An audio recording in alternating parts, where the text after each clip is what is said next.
మా అమ్మమ్మ చేతి ఉసిరికాయ పచ్చడి చూస్తుంటేనే నీళ్ళు ఊరుతున్నాయి కదా, మరి ఎలా ప్రిపేర్ చేసుకోవాలో చూపిస్తారండి అని మా అమ్మమ్మ మామూలు షాక్ ఇవ్వలేదు. దీని గురించి లాస్ట్ లో చెప్పా చూడండి. బ్యాక్గ్రౌండ్ లో ఆవకాయ మ్యూజిక్ పడుతుంది, ఎందుకంటే ఉసిరికాయ మీద ఎవరు పాట రాయలేదు కాబట్టి ఆవకాయ సాంగ్ పెట్టిన అనమాట, ఏమనుకోకండి.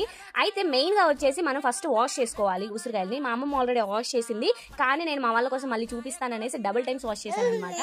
అవి మంచి వాష్ చేసిన తర్వాత ఫ్యాన్ గాల్ కింద కాసేపు ఆరబెట్టుకోవాలి. ఏ పచ్చళ్ళు అయినా మెయిన్ గా మనం వాడేది ఎల్లిపాయలు, అదే మెయిన్ అనమాట. ఎల్లిపాయల టేస్ట్ భలే ఉంటది కదా పచ్చళ్ళల్లో, ఉత్తగా అసలు తినలేం కానీ పచ్చళ్ళల్లో సూపర్ ఉంటది. మీరు దానికి ఫ్యాన్స్ ఉన్నారు లేదా కామెంట్ చేయండి. నెక్స్ట్ వాటికి గర్భాలు తీసేసి, ఇది నేను ఆల్రెడీ ఒక వీడియో చేశాను అనమాట. ఇలా అయితే సింపుల్ గా ఎల్లిపాయ పొట్టు అంతా వచ్చేస్తుంది. ఒక బస్తాలో తీసుకొని మంచిగా పొట్టేస్తే పొట్టు నీట్ కుడుతుంది అనమాట.